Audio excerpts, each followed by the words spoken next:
I had a dream a couple nights ago, 2 nights ago, where I saw basically who won the election.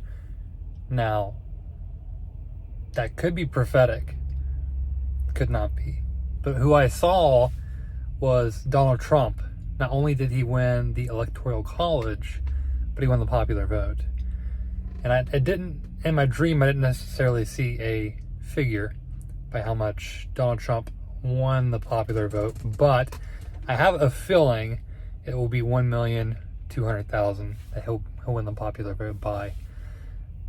I don't necessarily know that this is prophetic or whatnot, but what I do know is sometimes dreams are, like Julius Caesar, his wife had a dream, and she told Julius Caesar, do not go to the Senate. And he ignored her, and he went to the Senate, and that very night, he was stabbed, or very day, he was stabbed 23 times in the Senate by the senators that betrayed him. As you see in the plays, where even who he thought was his friend, Brutus, stabs him. So I've watched all kinds of different polls and surveys. I've been watching them like nonstop for the past couple of days. It's about to drive me insane. I'm looking forward to this election getting over, as I'm sure a lot of you are. And I feel really confident that the American people see that Kamala Harris, she's the vice president. She's been involved in what's been going on for the past 4 years. And we don't like what's been happening the past 4 years. I think the American people are smart enough to realize she's not going to change anything. She's going to continue what's been happening. She's going to tell you she's changing stuff because she's trying to get your vote. But getting someone new in there is going to fix things. We saw horrible inflation, some of the worst inflation. As a Christian, we see her, who essentially believes in no restrictions for abortion. And we see Trump, who at least believes in some restrictions. And I, as a Christian, my number one priority is which candidate most aligns with the Word of God. That's my first priority. And the second one is probably money, job, safety, security. So the border. We see millions and millions of people pouring across the border on Joe Biden and Kamala Harris's watch. And now all of a sudden Kamala says, oh, I'm going to fix the border. Why haven't you been doing that already? Are you trying to see you have absolutely no power, no sway as the vice president? Is it really that useless of a position? Because why do we even have it if you literally have no influence? It's nonsense. And I think the American people see the nonsense. They see through it. And that Kamala Harris is going to lose. Trump is going to win. And another reason is, after all the polls I've looked at, they show essentially 50-50 split with the popular vote, at least. Definitely with the Electoral College. But also I've seen with the popular vote. Now there's a lot of different polls. I've seen several that leaned mainly in her favor. I've seen several that was split, and a couple that were in Trump's favor. The reason I think Trump will win, in spite of how probably a majority of them showed Kamala winning barely, is that historically they have leaned in favor of Democrats with these presidential elections. Taking that bias into account, with as close as the election is, according to the polls, I think what actually is going to happen come election day is going to surprise them. And it's going to be Republicans winning the presidency. So I don't know that, like, dreams can be prophetic. And as a Christian, I do believe that, especially as God himself said in his word that towards the end, we'll receive dreams and visions and whatnot. He didn't necessarily say about elections, but I do think that was accurate based off what I've seen,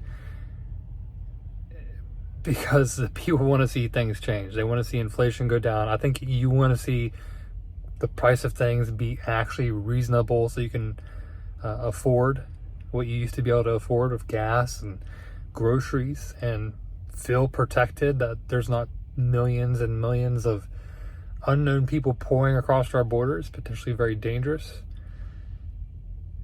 to protect the people and advance our interests, and not to have the disgrace of what happened in Syria, I believe it was, where Biden just left a ton of our equipment there. The most reckless withdrawal, basically overnight, like a horrible agreement.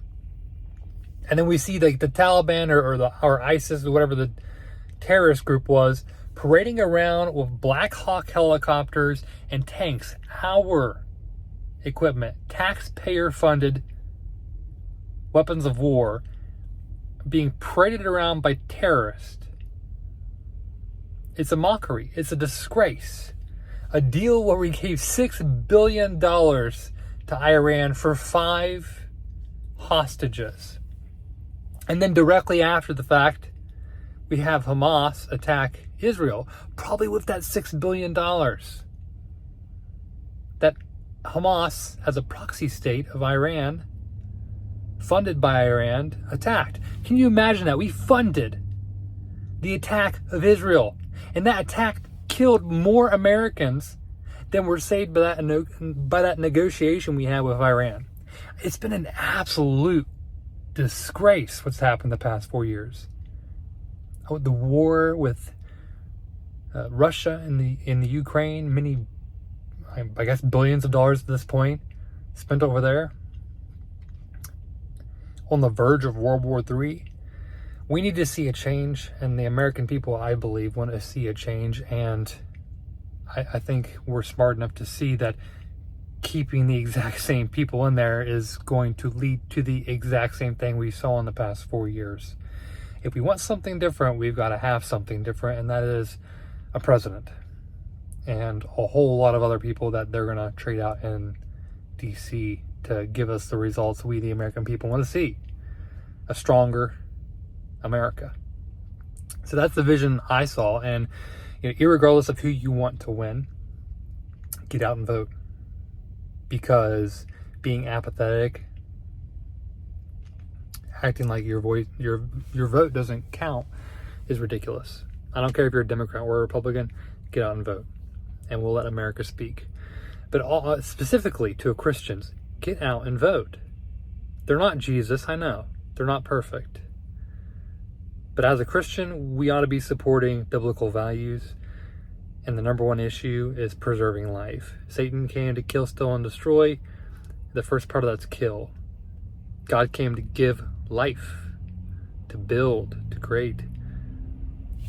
So we need to preserve the life of children. So Christians, get out and vote. Use the stewardship of the authority God's given you and go vote. Your vote matters. It makes a difference, especially with as close as it's projected to be. And yes, our God is sovereign. He's going to do, everything's going to be all right in the long term. But God will let us be negligent in having rulers that will not rule us righteously, or at least a little bit more righteously than the other alternatives. He'll let you not vote. He'll let the results of that come to pass. When more babies die, he'll let that happen. We're not in heaven yet, and we need to fight. We are in the period of work before the millennial kingdom, when we get to rest. Satan's out and about right now, and you better believe he's fighting for his candidate. Let's fight for ours. So get out and vote. I look forward to seeing the results, and hey, we'll see if my dream was prophetic.